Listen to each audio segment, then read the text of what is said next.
नमस्कार दोस्तों, हैप्पी दीपावली। दीपावली के राम राम। और आज दोस्तों हम बात करेंगे सिंघम अगेन मूवी के बारे में। दोस्तों ये मूवी थिएटर में रिलीज़ हुई और एक बार इस मूवी को आपको थिएटर में ही देखना चाहिए, क्योंकि ये जो बिग बजट मूवी होती है इसमें बहुत कुछ ऐसा होता है जो थिएटर में आप एक्सपीरियंस अच्छा कर पाते हो। तो दोस्तों आज इसके बारे में हम जानेंगे, तो वीडियो को लाइक और चैनल को सब्सक्राइब कर देना। चलिए शुरू करते हैं। कहानी शुरू होती है जम्मू कश्मीर से, जहाँ पर अब बाजीराव सिंघम का महाराष्ट्र पुलिस से ट्रांसफ़र हो गया है और अब वो एसपी से एसओजी बन गए हैं।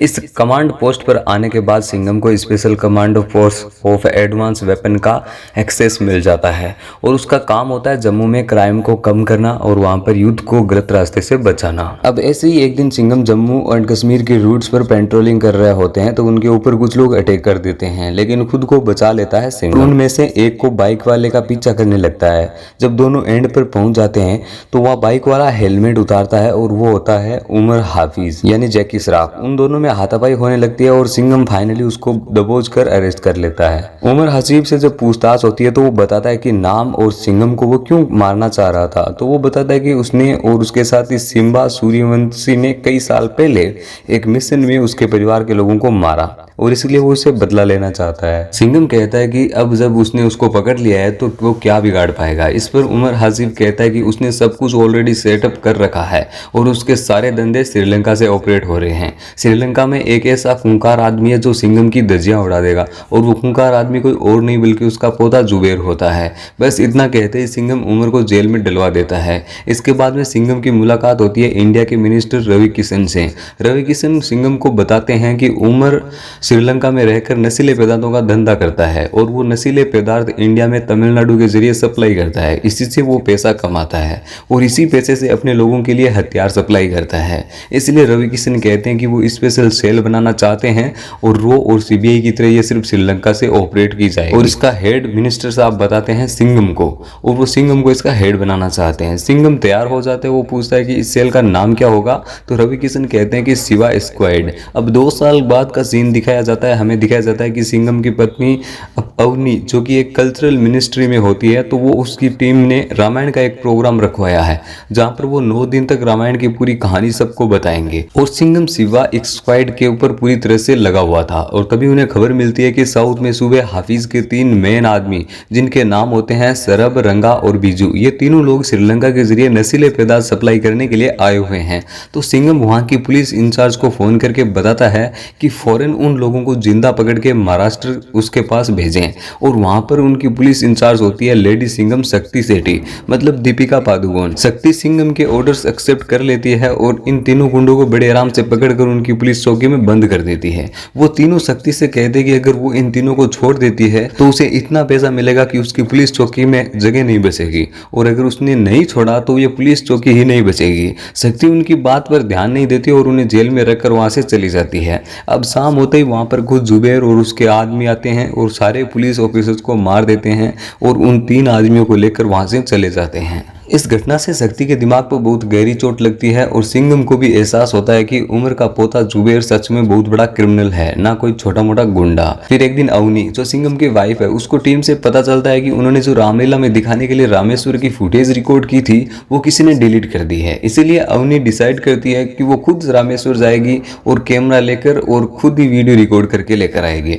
लेकिन जब ऐसा होने वाला होता है तो सिंघम को कुछ ठीक नहीं लग रहा था, इसीलिए वो दया को बोलता है कि वो अवनी के साथ रामेश्वर जाए सिक्योरिटी के तौर पर। और वो सब लोग रामेश्वर जाते हैं, घूमते फिरते हैं और शाम को एक जगह पर आकर किनारे पर बैठ जाते हैं। तभी दया को एक फोन आता है अवनी की टीम मेंबर मरगिया का। वो कहते हैं कि वो लोग एक मंदिर में फंस गए हैं, इसीलिए दया उनको लेने जाता है और वो अवनी के पास सिर्फ एक ऑफिसर छोड़कर चला जाता है। अवनी उस ऑफिसर्स को कहती है कि वो उसके लिए प्लीज एक कॉफी लेकर आए, तो वो पुलिस ऑफिसर भी वहां से कॉफी लेने के लिए चला जाता है। अब अवनी अकेली हो जाती है, तभी वहां पर जुबेर आता है। अवनी उसको पहचानती नहीं है, इसलिए वो उससे बात करने लग जाती है, लेकिन जल्दी उसे रियलाइज होता है कि ये कोई अच्छा आदमी नहीं है और होता भी ऐसा ही है। अवनी को किडनैप करने के लिए वो आया था और साथ में उसके ढेर सारे गुंडे भी थे। वो अवनी को वहां से ले जाने लगता है। इतने में सिंघम दया को खबर कर देता है कि मरगिया ने उन्हें धोखा दिया है और ये चाल थी अवनी को किडनैप करवाने के लिए। सिंघम हेलीकॉप्टर के जरिए रामेश्वर की ओर निकल जाता है और दया उसकी गाड़ी लेकर जुबेर का पीछा करने लगता है और वो उसकी गाड़ी रोकने में कामयाब भी हो जाता है, जिसके बाद दया पूरी ताकत लगा देता है अवनी को बचाने के लिए और वो अवनी को गाड़ी से बाहर निकाल देता है दरवाजा तोड़कर। और अवनी अपने आप को बचाने के लिए जंगल की ओर भाग जाती है और दया जुबेर के ढेर सारे लोगों को मार गिराता है, लेकिन जुबेर दया को एक खंजर ठोक देता है, जिसके बाद ये लोग दया को वहीं पटककर जंगल की ओर जाते हैं अवनी का पीछा करते हुए। तभी जंगल में से निकलता है Satya tiger Shroff. Police inspector Satya उछल कूद करके सभी जुबेर के सारे आदमियों को मार गिराता है और अवनी को उसके कबीले के लोगों के पास ले जाता है।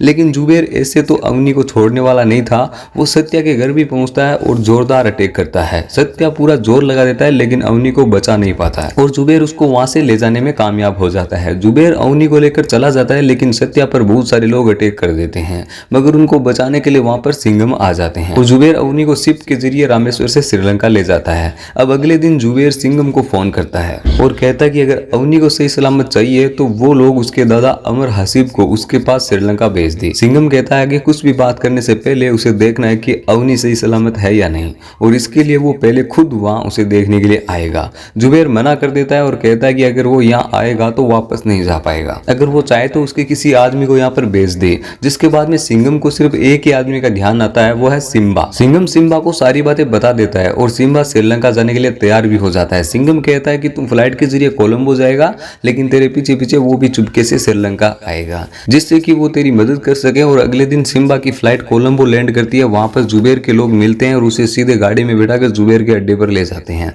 वहां वो अवनी से मिलता है, वो सही सलामत है इस बात की पुष्टि करता है।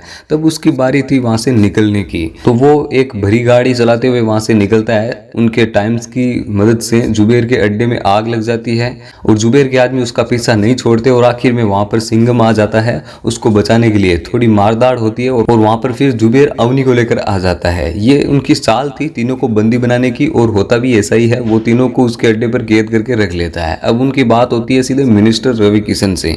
रवि किशन से ये जुबेर कहता है कि वो जुबेर के दादा उमर को छोड़ दे और श्रीलंका की ओर भेज दे और जुबेर कहता है कि उसे सूर्यवंशी भी चाहिए। बेसिकली जुबेर अमराव को रिहा करवाना चाहता था और सिंघम सूर्यवंशी अवनी को मारना चाहता था। अगली सुबह जब होती है तो सबसे पहले जुबेर के अड्डे पर होती है एक बड़ा सा बम ब्लास्ट और एंट्री होती है शक्ति की, जिसके बाद में एक एक करके वहां पर सत्या और सूर्यवंशी भी आ जाते हैं और वहां पर सारे लोग मिलकर जुबेर और उसके आदमियों को मार गिराते हैं और अवनी को बचा लेते हैं। और जो प्लेन अमर को लेकर श्रीलंका आ रहा था उसे वापस इंडिया जाने के आदेश दिए जाते हैं। इसके बाद में ये सब लोग इंडिया पहुंचते हैं और फिर हमें दिखाया जाता है एक सीन, सिंघम ऑफिस में चेयर पर बैठा हुआ होता है जहां पीछे से आवाज आती है स्वागत नहीं करोगे हमारा, और हमें दिखाए जाते हैं सलमान खान, चुलबुल पांडे और स्क्रीन पर लिखा आता है कि चुलबुल पांडे लोडिंग, जिसका मतलब रोहित शेट्टी के इस यूनिवर्स में अब चुलबुल पांडे भी नजर आएंगे अगली मूवीज में। तो दोस्तों अब कमेंट में जरूर लिखकर बताना कि ये मूवी आपको कैसी लगी। इस मूवी के बारे में 2 शब्द लिखें। मिलते हैं किसी नए वीडियो के बाद।